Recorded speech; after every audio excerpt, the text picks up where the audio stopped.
koning van hemel en heelal, skepper van die aarde. Here, vir iets is niks verduister nie. Dinge wat ons doen agter mense se rug doen ons nog steeds voor U oor. Here, ek bid dat die mense dit sal verstaan, dat maak nie saak wat gebeur nie. U is alomteenwoordig, U weet alles wat gebeur en U lewe oor die navolgings. Here, ek bid dat U elkeen vandag in die kerk sal seën. Here, dat U sal vashou. U ken elkeen se nood, U weet wat hulle nodig het. Ek bid Here dat U wat navolgings sal seën.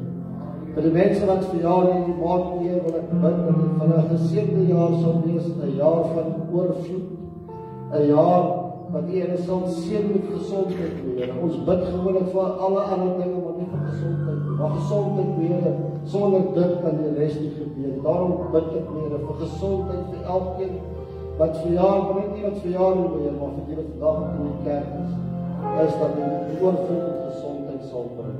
Here, ek bid dat U in ons harte sal werk en sal versterk en sal oplig, Here, dat U lig uit ons uit sal skyn, dat U liefde uit ons uit sal kom, Here, dat die mense kan sien, die mense daar in Sandton as 'n klein gemeente, maar die liefde van God is daar, die liefde vir sy medemense is daar, en dat ons volgens U leer, Here. Elke gesang, elke lied, elke woord vandag, Here, is net die Here van U.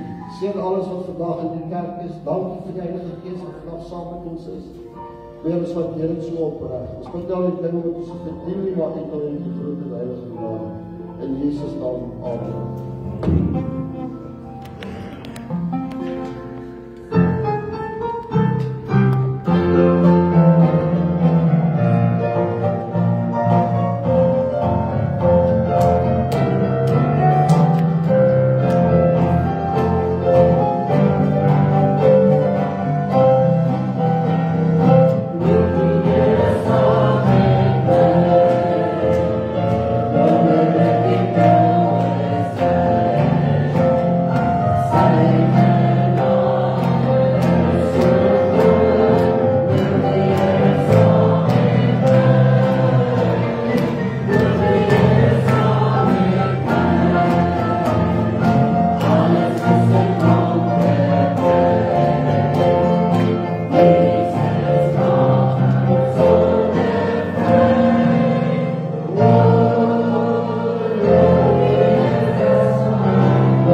verklaar dat Jesus is hier.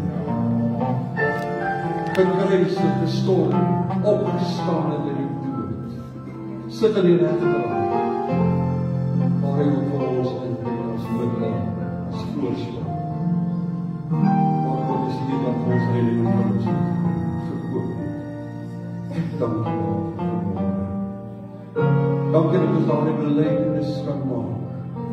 En ek wil vra Here dat U ons sal gebruik as 'n verlenging van die arm, sodat ander ook by ons sal hoor en in ons lewens sal sien waar ons aanbid vir U Jesus. Dankie daarvoor. Vader, seën ook die woord wat ons vanmôre gaan bedien. Maak ons harte ontvanklik daarvoor. Vra ek in Christus naam. Amen. Baie dankie vir die sitplek neem. Ek gaan vir die ervaar Pieter vra om my na vore te kom en sy hierdie jonge dame verjaar vandag op die 1 Junie. Ons staan nou 'n lekker hande klap.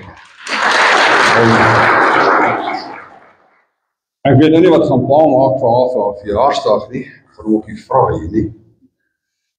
En dan is dit natuurlik Isak en Amelia se huweliksherdenking. Isak het 'n goeie plan vir môre. Hy gaan vir Amelia vat vir ete en dan kan hy vir die eerste keer hierdie jaar besluit dat hy wil eet. So nee, ag en ook baie geluk aan hulle. Dis my voorreg om Kleins Jan vandag die seën van die Here op hulle af te bid. Ek het al baie mense gehad wat my vra wat is die doel en wat is die waarde en wat is die betekenis van toewyding en inseën, hoe jy dit ook al wil noem. En ek het al baie keer dit verduidelik. Maar ek dink in kort is dit net 'n kwessie van 'n ouerpaar wat sê ons wil die beskerming en die seën van die Here oor ons kind uitgestrek. Sy hand van genade oor hulle uitgestrek. Ons wil net hê dat die Here moet ons kind of kinders seën. En ons doen dit. Baie keer doen ons dit in die hand van die skrifgie wat waar Jesus sê, moenie die kinders hinder om na my toe te kom nie. En wanneer ek oor daardie skrifgie dink, dan dink ek, dis baie keer so dat ouers en grootouers en familie deur die wyse waarop hulle self handhaaf die dinge wat hulle doen, dit vir kinders moeilik maak om die Here te dien en die Here te volg. En ons het 'n verantwoordelikheid en dit is my kosbaar dat jong mense kom en sê, ons wil hê ons kind moet die Here ken. Hierdie mannetjie hou my stuk dop. Ek weet nie of hy my nie vertrou nie. Maar ek wil hierdie ouerpaar vanmôre net een vraag vra. Weet jy, ek het in die verlede het ek altyd die gebruik gehad of baie keer die gebruik gehad om 3 vrae te vra.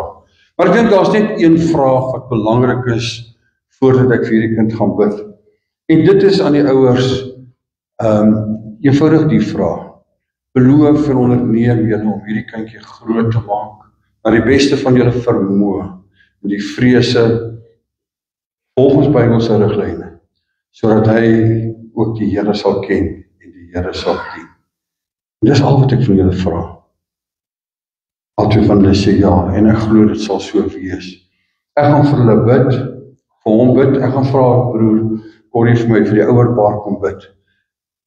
Dit is nie maklik in hierdie wêreld waarin ons lewe, om altyd met wysheid en insig ons kinders groot te maak. Daar's soveel dinge wat hulle pad langs kom. Ek hoor in die week van 'n kind, laas Elna, van 12 wat oor selfmoord pleeg, as gevolg van omstandighede. As jy wil gaan kyk na sekere plekke waar hulle kinders behandel, jy kry nie toegang nie, dis vol. Dan besef mense hoeveel probleme het kinders en hoeveel aanslae is daar teen ons kinders.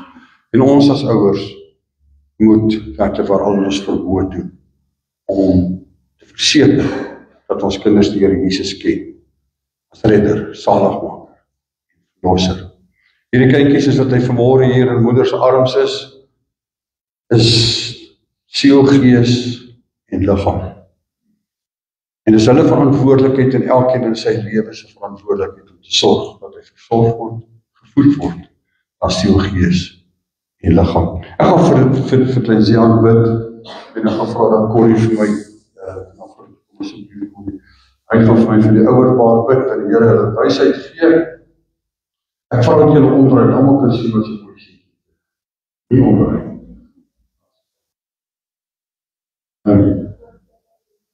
Kom ons steek die hande uit na hulle grootste onder. Ek gaan ons so net voel vas met die Here Christus is. Vader, ons kom vanmôre na die troon van genade. En Here, ons weet dat ons opregte tyd maak. En wil ek vra, Here, dat U hierdie kindjie sal seën. Here, dat U hierdie kind sal moet bewaar. Dat U hand van genade oor hierdie seentjie uitgestrek sal wees. Dat hy sal ervaar in sy lewe die beskerming van die Here, die voorsiening van die Here, die liefde van die Here. Here, dat sy hart en sy denke gerig sal wees om U te dien, sy lewe ook. En Vader, daarom kom die seën in die naam van die Vader, die Seun en die Heilige Gees. En as 'n geseënde van die Here gee kom hierdie voorpaar vanmôre, sê Here, haar die belofte wat vanmôre gemaak het, dat hy dit sal vervang en sal doen. Vir in Christus naam. Amen.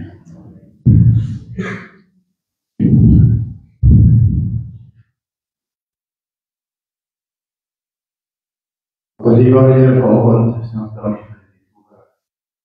Saam met die jong mense te kan staan in die woord. Here, ons as mens, die besef in ons hart weet, hoe sal ons as ouers hierdie kind?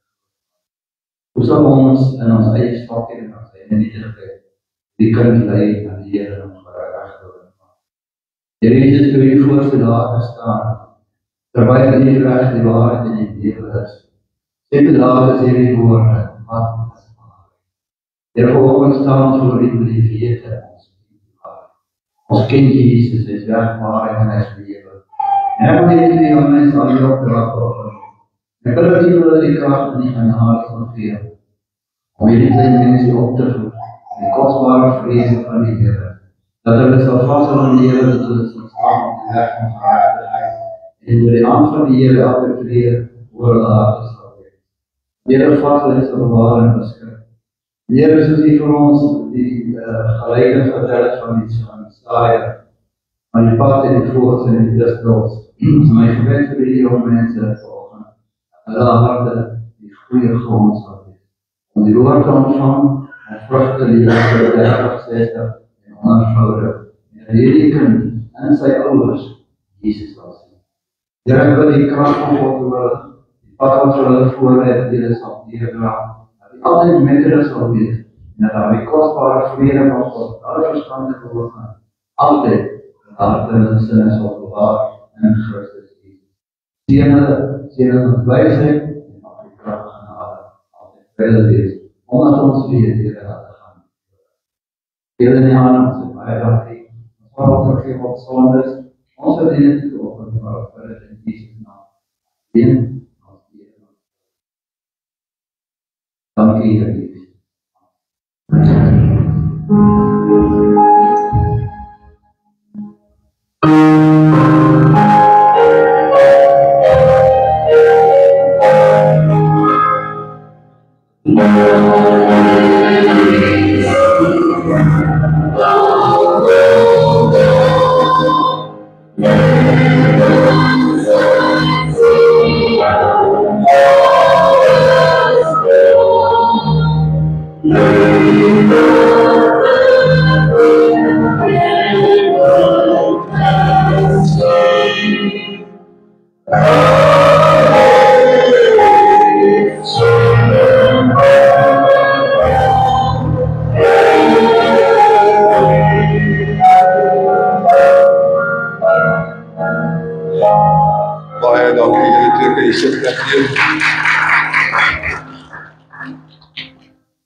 Loof die Here. As jy Bybel hier het, kan jy hom oopmaak by 1 Tessalonisense 5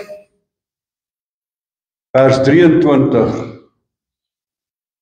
1 Tessalonisense 5 vers 23. Baie keer as ek sê, as jy jou Bybel hier het, dan dink ek aan die jeugpastoor wat ek gehad het. Eerste keer wat hy preek in die gemeente, toe vra hy, steek jou hand op, is jou naam Johannes? Dan wil ek net vir jou sê, ek ken al die helfte van die dorp, en die helfte is Johan. Dog ek nee, okay, dis goed. Tweede ding wat hy kom en wat hy sê is, maak jou Bybel oop by spesifieke plekke. Hy sê, as jy nie die Bybel hier het, jy moet nie langs 'n Christen gaan sit nie. Maar dit sal ek nie vanmôre sê nie. Ek sal dit nooit vergeet nie, want hy het my geskok daai oggend, toe hy daai uitlating maak. Maar het was 'n mooi jong man gewees. 1 Tessalonisense 5 vers 23. Dis 'n brief van Paulus en Silvanus, of Silvanus kan jy ook sê, Silas en Timoteus aan die gemeente wat in Thessalonika was. En die 23ste vers lees so. Moet die regte boek kry. Hy sê, en mag hy, die God van vrede, julle volkome heilig maak. En mag julle gees en siel en liggaam geheel en al onberispelik bewaar word tot by die wederkoms van ons Here Jesus Christus. Mag hy die God van vrede julle volkome heilig maak, julle gees, siel en liggaam bewaar tot by die wederkoms van Christus. My broer en my suster, wanneer 'n mens na die antropologie gaan kyk, met ander woorde die leer van die mens, die leer aangaande die mens, dan praat hulle van twee maniere, digometries en trigometries. En die een sê net, dis die liggaam is gelyk aan die siel en die gees. Met ander woorde, hulle sien die siel en die gees as een. Die trigometrie sê, nee, die liggaam is dan nou die vlees en dan die siel en dan die gees. Hy maak onderskeid. Maar wanneer ek na die woord van die Here gaan kyk, dan sien ek daar is teksverse soos hierdie, wat onderskeid maak daarvan, en spesifiek praat van siel en die gees apart. Maar wanneer ons na ander teksverse gaan kyk, dan sien ons daar 'n oorvreding. So jy moet maar in jou eie gemoed vir jou uitklaar, hoe jy die saak sien ten opsigte van die tekste waar hy praat van siel en gees. Hierdie brief is waarskynlik so 50 na Christus geskryf deur hierdie drie ouens, Timoteus en Silvanus en Paulus.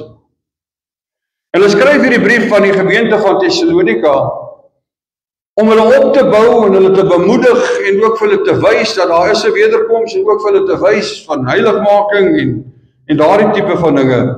Hierdie teksvers is deel van 'n afsluitende gebed vir die gemeente. En vir my, baie interessant genoeg, is hierdie brief geskryf in 'n tyd wat die mense die geestelike as die belangrikste en die absolute beskou het en die liggaam glad nie as belangrik beskou het nie. Die geestelike was alles en die liggaamlike of die fisiese was glad nie as belangrik geag nie. En kyk ek na die wêreld waarin ons lewe, dan is dit vir my baie keer asof dit so bietjie teenoorgestelde is van wat dit daardie tyd was, wat mense fokus vandag op die liggaamlike. As ek kyk die dae toe ek skool gegaan het, is nou nie te lank terug nie, maar dan het jy sport gedoen vir die lekker daarvan, want 'n gesonde liggaam het mos nou 'n gesonde gees gehuisves, dis wat ons geleer was. Maar vandag is dit absoluut kompeterend. Dit is geweldig. En ek het nou dag, my kleinseun is in Monnas, het ek daar na die hoërskool toe gegaan en 'n bietjie atletiek, hokkie en rugby gekyk. Was baie moeilik om die hokkie te kyk, my kleinseun speel hokkie, maar ek het gekyk, maar ek het so half my oog geloer na die rugbyveld en dit wen E.G. Jansen die ouens nog, maar in elk geval, die feit is net, daar is so 'n groot fokus op die liggaamlike, die mense gym, en mense die eet, en moet my nie verkeerd verstaan nie, soms is dit nodig, want jy moet na jou liggaam ook kyk, maar daar's 'n groot fokus op die belangrike, en dan in verhouding, die fokus op die geestelike, het vir my baie afgeneem. Dis nie vir my wat dit moet wees, en soos wat dit behoort te wees nie. Die liggaam is amptelik asof hy verhef is, en die geestelike is af, en daar's nie 'n balans nie. En Paulus kom hier en hy wil vir jou sê, daar moet 'n balans wees. Jy's 'n holistiese wese wat bestaan uit gees, siel en liggaam, en daar moet 'n balans wees in jou versorging en jou voeding van al drie hierdie aspekte of komponente, hoe jy dit ook al wil sê, van jou menswees. Vandag is dit totaal asof die geestelike verwaarloos word in 'n groot mate. Maar Paulus stel dit duidelik, dat die totale mens is vir God belangrik. Ons probeer as mens al te veel om ons eie heilig te wees. En as ons probeer om geestelik te wees, probeer ons dit baie keer ook op ons eie en ons vergeet dat God is die een wat heilig maak volgens hierdie skrifgie wat Paulus sê. Ons probeer as mens meer heilig en meer geestelik wees. Ons probeer eintlik ons eie heil uitwerk baie keer. Maar Paulus kom en hy herinner ons egter daaraan dat die Here ons God speel ook 'n rol in jou heiligmaking, in jou geestelike lewe. Hy werk in ons gees, hy werk in ons siel. En hy is ook besig baie keer met ons liggaam. Daarom bid ons vir genesing. Paulus in sy gebed wys daarop dat God ten eerste ons bron van vrede en heiligmaking is. En ek dink nie ons moet dit ooit vergeet nie. Jesus sê die vrede wat ek het, gee ek vir julle. My vrede gee ek vir julle. Hy is 'n God van vrede en hy wil hê ons moet vrede in ons lewens hê. En een wyse hoe jy vrede in jou lewe kan hê, is jy moet 'n totale versorging hê van siel, gees en liggaam. Paulus in sy gebed wys daarop dat ons kan nie die Here buite rekening laat wanneer dit kom by ons as mense vrede en ons heiligmaking. Filippense 2 vers 13 sê vir ons dat God deur sy genade en deur die Heilige Gees werk in ons. Die Heilige Gees se werking in ons bewerk vir ons ook vrede en heiligmaking. Heiligmaking is dis nie net om reg te glo nie of reg te voel nie. Ons moet reg leef. En vir Paulus was dit baie belangrik want hy het vir hierdie mense gesê daar is 'n wederkoms. En hy wil hê dat die mense moet gereed wees wanneer Christus weer kom.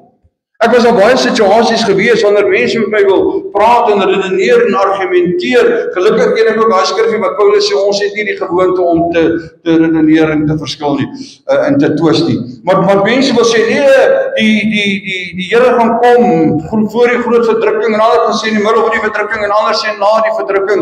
Ek het my eie opinie rondom dit soos wat ek die woord van die Here lees, maar ek gaan nie daaroor redeneer en argumenteer nie. Ja, ek sal daaroor gesels. Maar die feit van die saak is, Paulus sê vir die mense, jy moet gereed wees vir 'n wederkoms wat gaan kom. En of Jesus nou kom voor die verdrukking, middel van die verdrukking, na die verdrukking, jy moet nog steeds gereed wees. Ek dink dis die sleutel.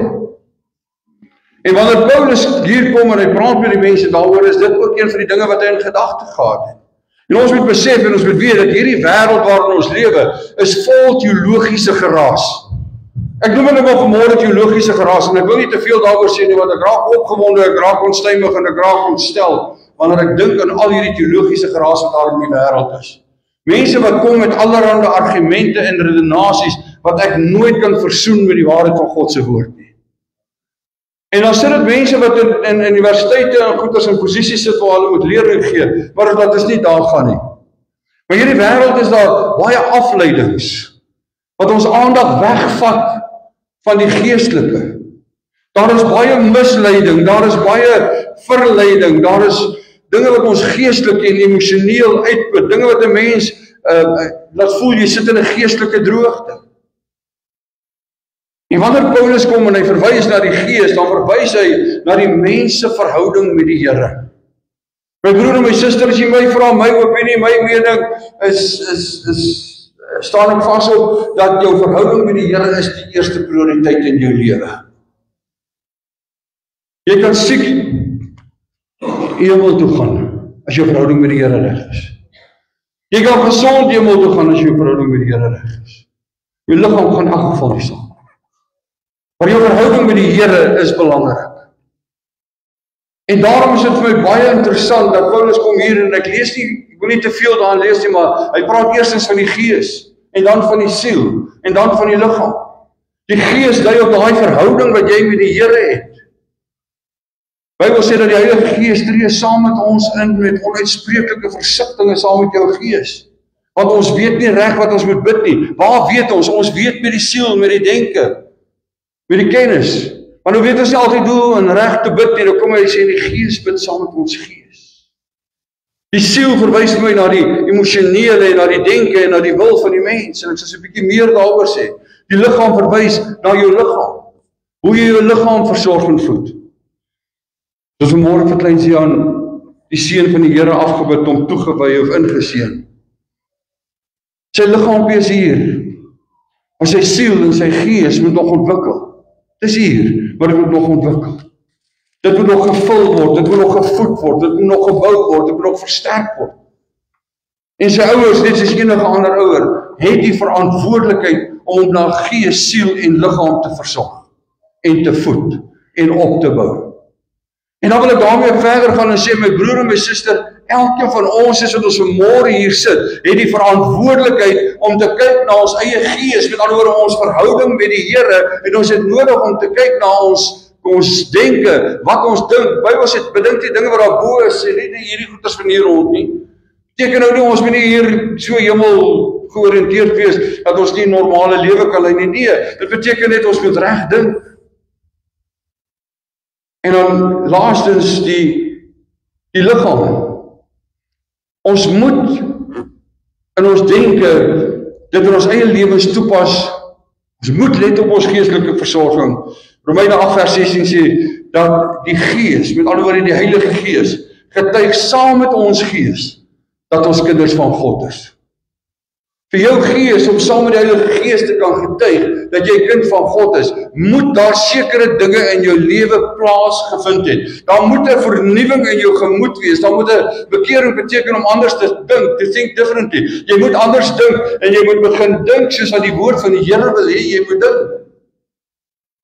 En die eerste wat ons moet dink is, Jesus is die Seun van God. Hy is die Messias, die Verlosser wat gekom het, wat gesterf het, wat gekruisig is, wat die dood oorwin het, wat opgevaar het na die hemel, wat sit aan die regterhand van die Vader, en van daar gaan hy kom om te oordeel tussen die lewende en die dooie. En al hierdie dinge is dinge wat ons moet glo, en jy glo dit hier, en wanneer jy dit hier glo, dan voed jy gees. Sien met my? In Johannes 6, die 6de hoofstuk, sien ons hier's 'n skare mense en hulle luister na die Here Jesus. En hy sê vir hulle, daar in die 54ste vers, hy sê vir hulle, hy wat my vlees eet en my bloed drink, het die ewige lewe en ek sal hom opwek in die laaste dag. Dit beteken nie, nou kan ek aan 'n nagmaaltafel sit en ek gebruik 'n bietjie nagmaal en ek eet 'n stukkie van die brood en nou sê ek het deel gehad aan Christus. En een van die disippels het by gesê, Jesus, jy nie deel het aan die tafel net, jy nie deel aan my nie. Maar dit gaan nie daaroor nie, hierdie tafel op sigself red jou nie.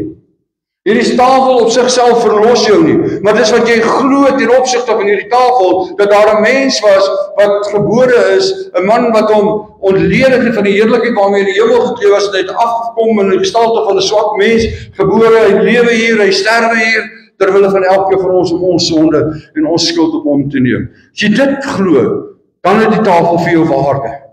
As jy dit nie glo nie, dan het die tafel geen waarde vir jou nie. En daarom is dit belangrik dat ons by die regte proses sal kom, by die regte denke sal kom, sodat ons gees gevoed kan word. En omdat ons dit glo dat hy gesterf het en al daardie dinge, nou aanbid ons hom. Nou dien ons hom. Dit beteken nie dat as ons net nagmaal gebruik, nou is die saak reg. Nee, alles behalwe. Op daardie dag toe Jesus praat hier in Johannes 6, is daar baie mense wat hom hoor, wat hy sê. En terwyl hy dit praat en dit sê, dis daar mense wat sê, maar hierdie woord is hard, hulle draai weg, hulle stap weg van hom af. Hulle wil dit nie aanvaar nie, en ek wil môre vir jou sê, my broer en my suster, die woord van die Here is alleenlik hard, wanneer jy jou in jou gedagte, in jou hart en jou wese besluit het, ek wil dit nie doen nie, ek gaan dit nie doen nie, of ek kan dit nie doen nie. Feit is, jy kan dit doen. Baie het Jesus se woorde as hard beskou en hom verlaat. Maar dan kom die Here Jesus in vers 63 en hy sê iets baie belangrik vir ons in daardie geheel. Hy sê dit is die gees wat lewend maak. Die vlees is van geen nut nie. My gees getuig saam met die Heilige Gees dat Jesus is die gestuurde van God, die gekruisigde, die een wat opgestaan het, die een wat my skuld betaal het, die een deur wie ek vergifnis kry, die een deur wie ek versoening met die Vader kry. Dis die gees wat lewend maak. Die woorde wat ek tot julle spreek, sê die Here Jesus, is gees en lewe. En die wat hom aanbid, moet hom in gees en in waarheid aanbid. Hierdie mense het 'n verandering in hulle denke nodig gehad. Hulle moes verstaan wat Jesus sê, maar dit kon hulle nie doen voordat hulle nie geglo het wie hy is nie. Hulle het 'n probleem gehad. En daarom sê hulle in daardie gedeelte, is hy nie die ouetjie bra van 'n timmerman se huis afkom daar van Nasaret nie? Hulle het nie aanvaar dat hy is wie hy sê hy is nie. Hulle het 'n verandering van hulle denke gehad. Romeine 12 vers 2 sê vir ons, vernuwe jou gedagte, vernuwe jou denke, vernuwe jou gemoed. En dit doen ons, my broer en my suster, deur die woord van God. Deur ons denke en ons lewenswyse te rig volgens Bybelse riglyne. En soms is dit nodig om by wyse van spreek hierdie denke te programmeer of te herprogrammeer met Bybelse waarhede. Want jy sien jou sielsdimensie of jou denke kan gesien word as jou bewustheid, kan gesien word as jou emosies, jou denkprosesse, jou wil, jou keuses, jou identiteit en selfs jou selfbeeld as Christen. Nou kan jy vanmôre kom en jy kan jouself hierdie vraag afvra en vir jouself sê, luister, hoe lyk my bewustheid van die Here in my lewe? En ek dink hier is 'n baie belangrike ding wat jy en ek nooit moet vergeet en nooit moet buite rekening laat nie. Ten eerste sê die woord van die Here vir jou, dat hierdie tempel, of hy nou mooi en skraal is, en of hy nou nie mooi en skraal is nie, maar hierdie is 'n tempel van die Heilige Gees. So deur die geloof woon hy in my. Dis wat die woord van die Here my leer. Maar die woord van die Here sê ook vir my, hy sal my nooit begewe en nooit verlaat nie. So mooi, Dawid kom en honderde jaar later kom Paulus en hy skryf, die ene Psalm 23, die ander Filippense 4, sê die Here is naby. My broer en my suster, soos wat jy opstaan, is daar 'n God wat oral is, en daardie God is naby jou. Daardie God is nie ver van jou nie, daardie God is naby jou, hy is met jou. En wanneer jy dit glo, dan doen jy goed. Maar dit gee vir jou baie keer moed wanneer jy in omstandighede is waar jy voel maar my moed is min. Wanneer jy in moeilike omstandighede is, dan kan jy sê, maar ek staan nie alleen nie, daar is 'n almagtige God van liefde en genade wat saam met my staan. 'n God wat met my is, 'n God by wie niks onmoontlik is nie, 'n God wat sê, man, roep my aan die dag van die benoudheid en ek sal jou uittrek en jy moet my eer. En jy sien as jy dit glo, dan moet jy dit leer aan jou kinders en die mense in jou lewe. Maar voordat jy dit vir hulle kan leer, moet dit eers 'n oortuiging in jou hart en in jou denke en in jou wese wees. En die vraag is vanmôre, hoe bewus is jy elke dag van God se teenwoordigheid in jou lewe? Ons staan op, ons gaan, as ek vir jou vra, dan sê jy, ja, die Here is met my. Maar was jy bewus deur die dag en sê, Here, dankie dat U saam met my is? Of gaan ons maar net aan? Hierdie wêreld het ons baie dinge wat ons aandag en ons tyd vat. Jou emosies. Nou, ons kan vanmôre baie praat oor emosies. Dis 'n definiëring van emosies sal wees, dis 'n komplekse reaksie van mense se brein en liggaam op bepaalde dinge wat gebeur of situasies. As ek 'n baie simpel en eenvoudige voorbeeld kan gebruik. My jongste dogter was baie lief vir kondensmelk. En haar ma was baie lief vir bak. Hierdie twee het nie uitgewerk nie. Maar dan kom Elna en wil sy tert maak of sy wil iets bak, dan is die kondensmelkblikkie leeg. Partykeer is hy terug net leeg. Partykeer is hy weg en leeg.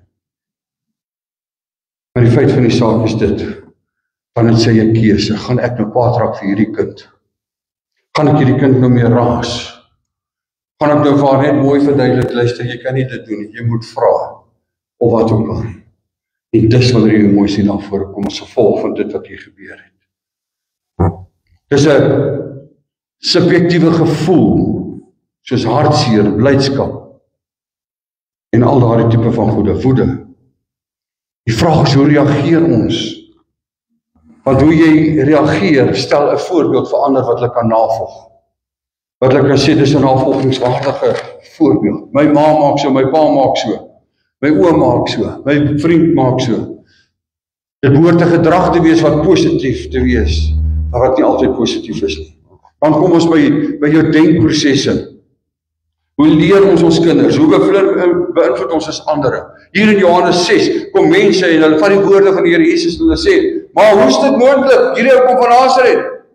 Dis nie moontlik nie. Hulle laat ander mense twyfel en saam met hierdie ou wat begin het met hierdie vraagstelling, draai 'n klomp mense weg van Christus af en die implikasie vandag nog is, dit wat jy sê en dit wat jy doen, kan mense wegvat van 'n verhouding met die Here Jesus Christus. Of hulle kan dit nader bring aan die Here Jesus Christus. Jy al gehoor hoe praat ons, en ek het hierdie voorbeeld al baie genoem, en ek kan nie anders nie, ek sal dit nog baie noem. Ag, ek kan nie dit doen nie. Ek moet vir jou sê, ek kan nie. My vader het altyd gesê, kan nie is dood van kry was dood. Maar ek dink nie kan nie kon kry was dood nie. Maar die feit van die saak is dit, ons kan nie, maar wat sê die woord van die Here vir jou? Die woord van die Here sê vir jou, ek is tot alles in staat deur Jesus Christus wat my krag gee. So hoe vorm jy jou denke? Na aanleiding van God se woord of na aanleiding van jou emosie, hoe jy voel? Want jou emosie is baie keer 'n leenaar, dit reageer op situasies, dit reageer op dit wat jy waarneem, dit reageer op 'n wyse wat jy geleer het, want dit is ook aangeleerde goeders, want wie wat as dit gebeur moet jy raas, as dit gebeur moet jy skel. So kan ons deur elkeen van daardie aspekte wat ek vir julle genoem het, kan ons gaan. En ons gaan vra, hoe staan jy persoonlik daarteenoor? Want hoe jy daarteenoor staan, bepaal hoe jy ander mense gaan hanteer en hulle gaan leer en gaan beïnvloed, en so ook jou kinders. Hoe beïnvloed jy ander deur jou denke en jou gedrag? Al hierdie dinge moet lei tot liefde vir die Here. En nou moet jy baie mooi onthou, ons kan baie praat oor liefde. Ek het al baie jong mense, hulle sê hulle vir my, ek so lief vir daai en dan sê ek, ag my persoon, my dogter, weet jy wat is liefde? Liefde is die vonkel in 'n vark se oog as jy na 'n verlengte koolblaar kyk. En liefde laat mense liedjies skryf en gedigte skryf en allerlei dinge doen. Maar jy sien wat, ons dink baie keer liefde is ook 'n emosie. Dit is gedeeltelik seker 'n emosie, maar liefde is nie 'n emosie, dis iets wat jy kan aanleer. Liefde is 'n besluit. Mag dalk vir jou voel na 'n emosie, maar dit is 'n keuse. Jy kies om die Here te dien, jy kies om die Here lief te hê, jy kies om sy woord te glo. En hoe meer jy jou vul met die woord van die Here, hoe sterker raak jy jou gees en hoe sterker raak jou liefde vir die Here. Hoor jy mooi wat ek vanmôre vir jou sê? Liefde is 'n daad, dit is wat jy doen. Ek kies om die Here lief te hê, en omdat ek kies om die Here lief te hê, daarom sal ek bid. Daarom sal my kinders my sien en my hoor bid.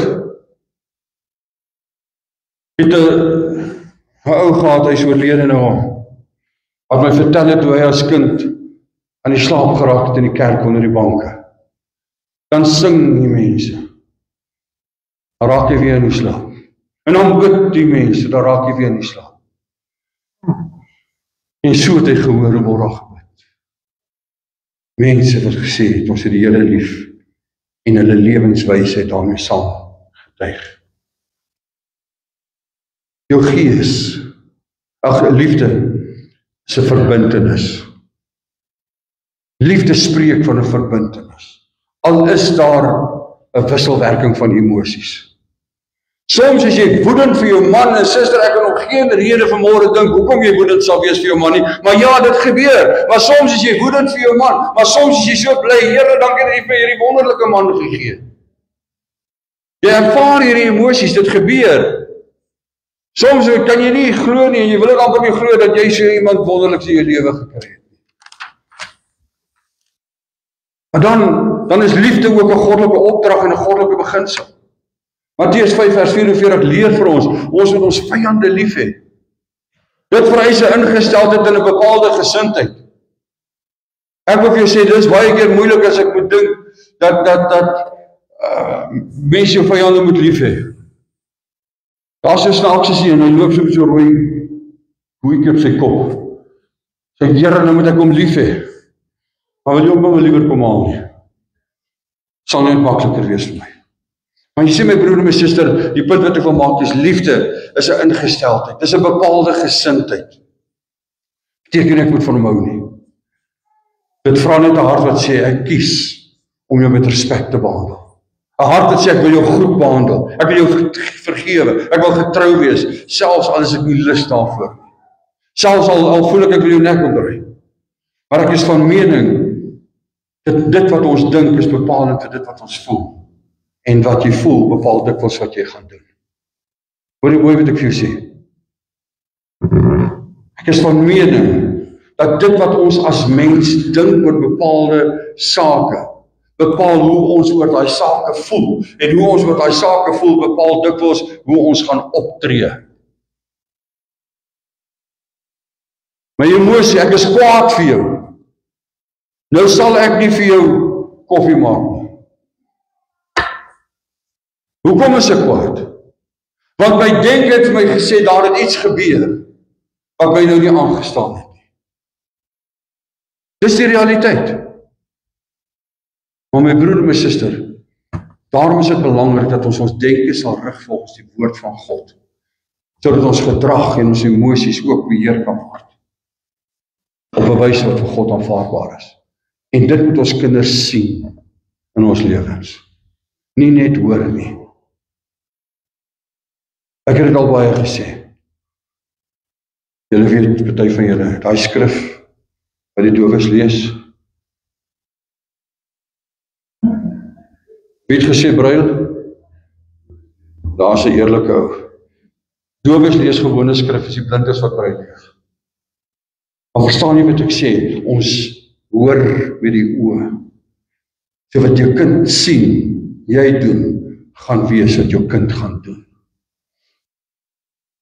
Jou ongelowige in jou huis, in jou werk, gaan kyk na wat jy doen en dit gaan bepaal wat hy gaan dink en doen ten opsigte van Christendom. Ek wil afsluit, my dogter is met 'n Jood getroud. Voor sy met hom getroud het, sê pa, Jesus, ek weet nie of ek met hierdie man kan trou nie, wat as hy nou wil, ek moet 'n Jood word? Ek sê my kind, dit gaan nie gebeur nie. Maar wat gaan gebeur is, jy gaan so leef en so optree, dat hy ook wil sê, ek wil 'n Christen wees. En ek sien dit veral in die kleinkinders, hoe hulle praat en hom hanteer. Nou die dag het hy vir die wêreld, soos op Radio Kansel, te vertel vir die wêreld, en trots is op sy vrou, wat op Radio Kansel gaan vertel het. Sy is nie skaam om te sê, ek het Jesus lief nie. Hy het vir my gesterf nie. Maar sy leef, dat hy haar voorbeeld kan volg. Dat hy kan sien. En ek en Elna het ook verantwoordelikheid om so te leef, dat hy dit kan doen. Ek sê dat ons moet ons kinders en die mense in ons lewens leer, om hulle denke te vul met die woord van God. Die professor gehad het gesê, moenie kom bid vir die eksamen, Here help my nie. Hy sê, want jy gaan dop. Die Here gaan jou nie help nie. Maar as jy geleer, en as jy die ure ingesit het, en jy die tyd ingesit, en jy bid dan sal die gees van die Here daardie kennis wat jy ingekry het, sal hy lewend maak, en hy sal vir daardie antwoorde gee, wat jy voorgewerk het, en die Here sal jou dan help. En dit het by my gebly my lewe lank, en ek wil vir jou vertel, ek het een keer in my lewe 'n vak gedop, nooit weer nie, maar daai vak het ek gedop, juis omdat ek gedink het, ek gaan vir die Here vra om my te help. Dit gaan hulle aanbidding, hulle verhouding met die Here beïnvloed, as hulle sien, hoeveel waarde heg jy aan die woord van die Here. As hulle sien, hoeveel waarde heg jy aan 'n verhouding met die Here, in jou gebedstyd. Dit gaan 'n verhouding met die Here beïnvloed tot so 'n mate, dat hulle kan aansit by 'n tafel, soos wat ons vanmôre gaan doen, met dankbaarheid en blydskap, dat Jesus vir ons gesterf het. Sy liggaam, sy bloed vir ons gegee het, vir ons gestort het. Die vraag wat ek vanmôre in jou midde kan laat, is bepaal jou denke vandag, jou aanbidding van die Here. Bepaal jou denke vanmôre. Byvoorbeeld dat Bybel lees is belangrik. Wat as jy sê dis belangrik, dan moet jy dit doen. Nie waar nie. Jy alleen vorm jou gees. Jy alleen voed jou gees. Jou aanbidding met die Here. En jou aanbidding van die Here is belangrik. Want God is aanbiddingswaardig. Vader, ons staan vanmôre, sit vanmôre voor U, siel, gees en liggaam. En al wat ek vanmôre wil vra is, Here, dat U ons sal help en sal leer deur die Gees. Here, dat U ons sal voed en versorg. hierdie hele liggaam, holisties, siel, gees en liggaam, sodat ons in 'n beter verhouding met U kan staan. Vra dit vanmôre in Christus naam. Amen. Ek vra die broers wat my wil saam gaan wees by die tafel om na vore toe te kom. Vanmôre wil ek dit baie duidelik maak, hierdie is nie 'n tafel van 'n kerk, 'n vennootskap, 'n denominasie nie, dis die tafel van die Here. En jy weet hoe lyk jou verhouding met die Here, en laat dit vir jou die bepalende faktor wees, of jy deel het aan hierdie tafel of nie. Maar jy is welkom. Ek gaan ook vra dat hulle ons die bediening in die broodjie gewoon net al, totdat die broodjie voor op die verhoog bediening, totdat ons het saam, so ook die bediening, die sal af, gedeeld.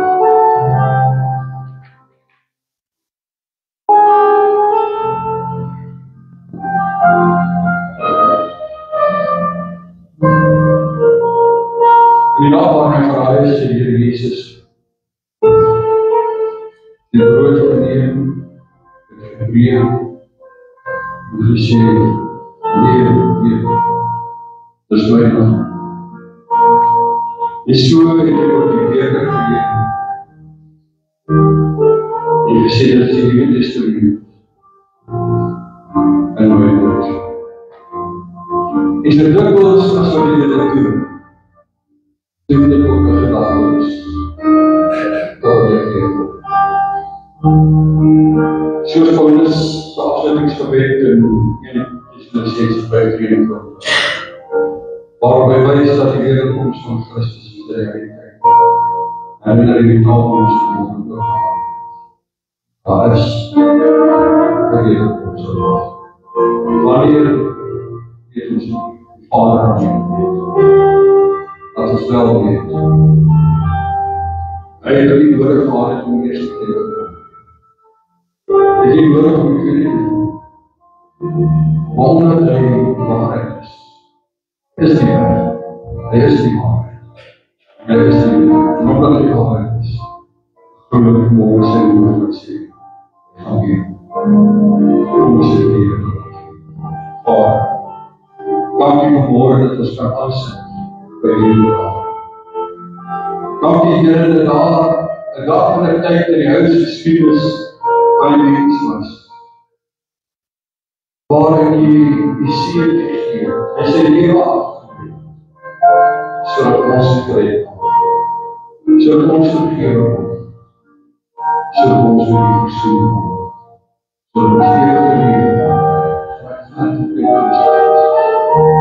seën aan en so bly van die saam. Vra dat Christus naam weer dankie.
I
herinner jy net op vanaand 5:00 van ons lekker diens hê.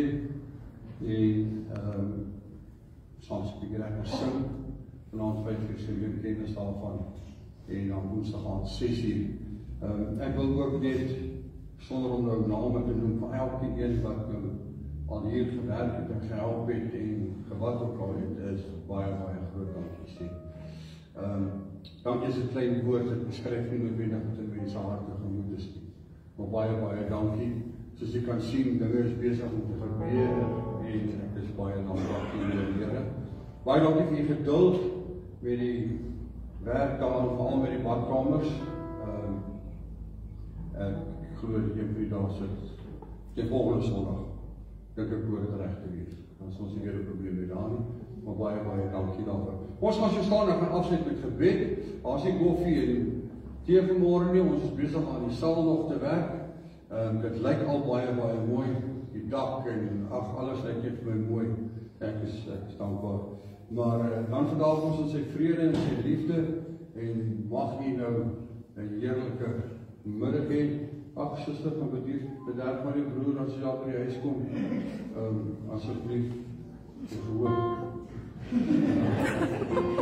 Ons bid saam. Vader, dankie vir die liefde en die genade en vir die barmhartigheid. Dankie dat jy vir ons 'n goeie God is, dat jy 'n God van soveel kompassie is. Dankie, Here, dat ons weet, U is God met ons.